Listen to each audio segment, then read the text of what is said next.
Hi guys, I'm Shinny. I usually do speed paints, but I've decided today that I'm going to do something a little different. This is going to be kind of like a creepypasta reading session, along with the art in the background, because what do I do best? This is from the Reddit nosleep. The name of this post is called "Have You Ever Had Your Art Stolen?" Thought it was quite fitting, considering what this channel is. Anyways, let's get into it. I love to paint. As long as I can remember, I've loved the feeling of it on my fingers, the pungent smell and the kaleidoscopic spatter that it left on my clothes. It's my greatest passion in life. Over the years, I've developed my own style, refined my skills, and created a successful small business selling my art. I create mostly surrealist, floral pieces and sell prints of my non-commissioned work to pay the bills. I'm by no means well off, but I stay afloat. Anyone who works or even dabbles in the creative industries will be painfully aware of the amount of blatant plagiarism and theft that goes on. It's part and parcel of being an artist or creative in any description. Irritating but simply unavoidable. My artwork is quite distinct. It's undeniably mine and difficult to replicate, but nonetheless I've been a victim of theft in the industry. Recently I found an Instagram account copying my work that alarmed me, far more than any of its arsehole predecessors. The user had put all of my available photos on the account, claiming to be me, and was selling prints of my work. I was alerted to this after an influx of negative reviews on my business page on Facebook. All of them said the same thing, that they had received poor quality signed versions of my Instagram photos printed on A4 paper for extortionate prices. It wasn't my style. I made a conscious effort in regards to quality control, and none of the names commenting had placed orders with me recently. I reached out to them all, but only a few responded. Most were incredibly angry that they'd spent money on what they'd received and unwilling to resolve it. One scorned buyer was kind enough to open a dialogue with me though, and sent me a photograph of what they had received. It was a pixelated version of a popular work I'd posted to Instagram, just as they had all reported. What alarmed me was the signature. It was clearly handwritten in pen, and it was definitely mine. Whoever was doing this had gone to the effort of perfectly forging my signature by hand on every shoddy piece. Do you have any idea how frustrating it is to be given credit for something by someone who is simultaneously bastardizing your work? I reached out to the account, contacted Facebook, Instagram, and reported every related page that I could find to the relevant online authorities. When the fake account cropped up on Etsy selling the same rehashed A4 prints, I realised that she was seriously coming for my business. Weeks had passed and I didn't get a single response from any site admins or the account itself. Bad reviews were building up everywhere, that my work was for sale, and despite my protestations, buyers were comparing the damn fake signatures to my original pieces as proof. There were even pages created brandishing me as a scammer. Sorry, I'm cracking my fingers. Quarantine for me has been lonely. My boyfriend is isolating with his grandmother across town to take care of for her, so I've been stuck in the apartment alone. I tried to talk to him about what I was going through, but he didn't understand the art world at best of times and only suggested that I reported it. Dealing with a catfish, with no one to bounce off of, had started to drive me a little crazy. I spent so long dwelling on it.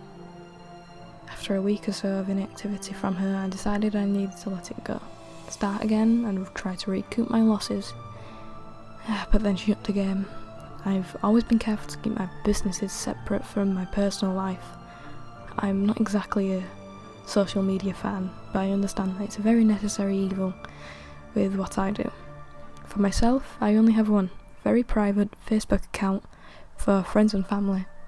The only photographs of me available on the internet were that on the Facebook page.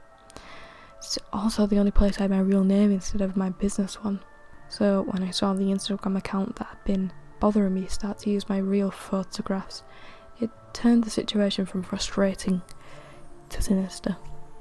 I couldn't understand why this person would put so much energy into trying to emulate and take over aspects of my life. The name of the account soon changed.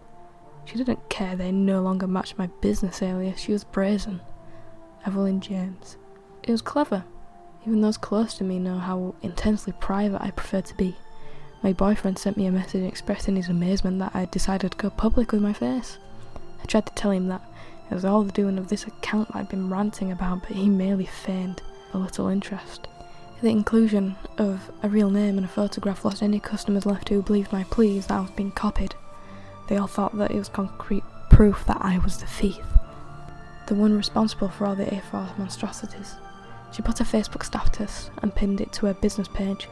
She claimed her original account, my account, had been hacked, as she had created this new one, but the fake one hadn't stopped, so she decided to put her real name as proof. I sat open-mouthed reading it. There were so many comments supporting this person, well, meaning users pandering to someone I knew was a thief and a creep. Hours later, I started to receive emails from various social media websites. All of my accounts had been closed for copyright infringements. The email stated that the fake business account had provided evidence of ownership of the work and reported me. That night I felt numb. I didn't know what to do.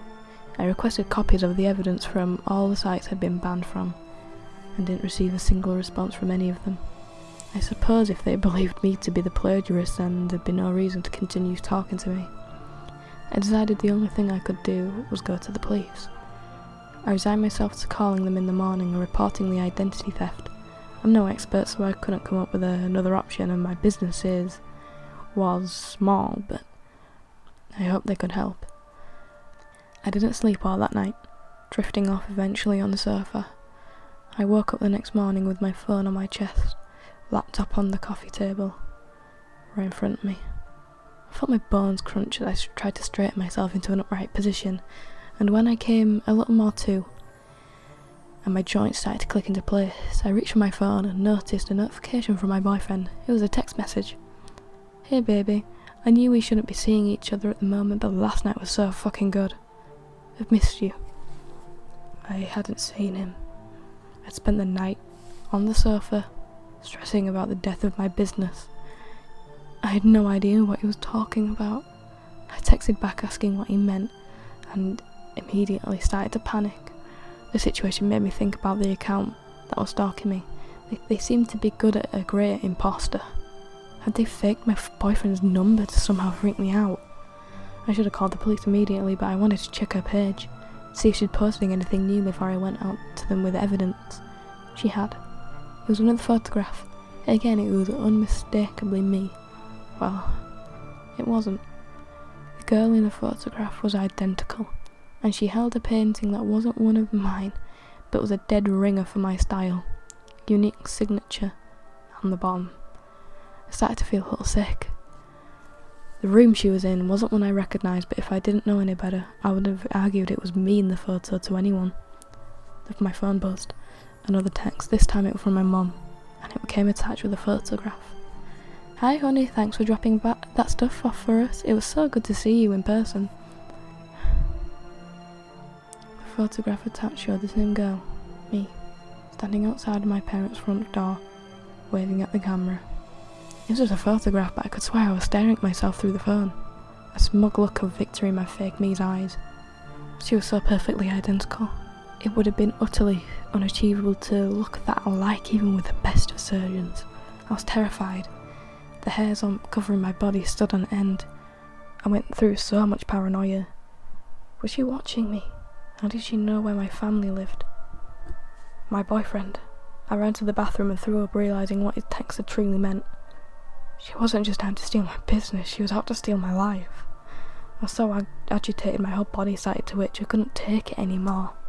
I grabbed my car keys and opened my front door, convinced my best option was to drive to the nearest station.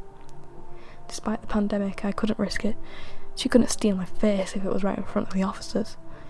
Before I could even make it to the driver's door, I was stopped in my tracks. She was right there, right outside my front door. You'd think that looking at an identical copy of yourself would be like looking in a mirror, but it isn't. Instead I was confronted with a face I could never see how others did, my own. She stood inches from me, uncomfortably close. She smiled a little and wrapped her arms around me without a word. I was stunned, completely frozen to the spot. I felt her squeeze tightly as my entire body started to feel wrong. My skin crawled and clicked. My bones stretched and I felt each of my muscles pull in directions I didn't know they could go.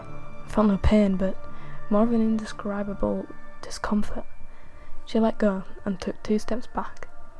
"Thank you," she said, in a perfect rendition of my voice, and then she disappeared. I tried to follow, but she was gone so fast that I had no hope. She could have crawled away and I wouldn't have caught her. I thought about getting in my car to search, but every part of my body still felt so wrong. I could barely stand. I stumbled back into the apartment, shaking each of my limbs, trying to desperately make them feel normal. When I caught a glimpse of myself in the hallway mirror, I realised what she had done. I didn't recognise myself. I was shorter, my features were different, my haircut was different. Everything was different. I just fell to the floor and sobbed. They cut my phone off not long after. I received an email saying that I'd terminated it. I didn't report it. I'd given up fighting her.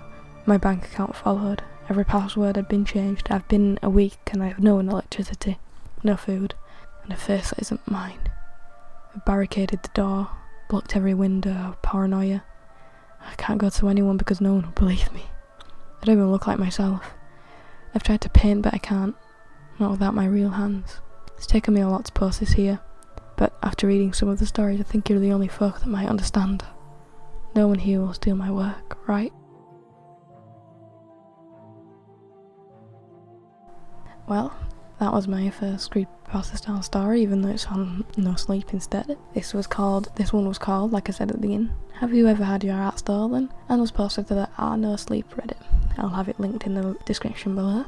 Thank you for listening. I hope this was a more interesting type of video. I might try and do them more often because I want to start doing more voiceovers instead of my boring speed paint videos that just have music on it. As much as I do love the music, I put my speed paint's pretty damn fucking good. But, you know, want to be a bit more interactive, branch out a bit. But if you like the video, like, subscribe, hit the bell, because that's what all fucking YouTubers say apparently. If you want to follow me on any other social medias, you can have a look at my link tree, which has every single one. I do stream sometimes as well on Twitch, so that should also be in my link tree. Thank you for watching, and I'll see you in the next video.